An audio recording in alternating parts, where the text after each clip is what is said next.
And John uses 4 words to describe that Jesus Christ was real. We saw him. We heard him. We beheld him. And we reached out and we actually touched him. He was there. He was real. He was God incarnate in our midst.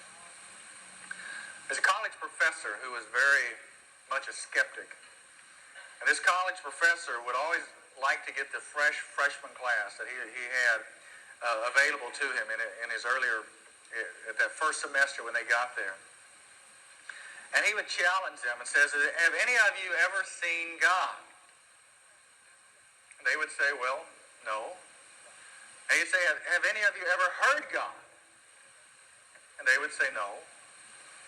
Any of you ever touched God? They'd have to say no.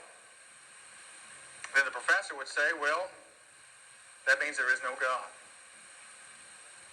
Well, one particular student happened to be in his class that day, and this student raised his hand after that and asked if he could address the class as well.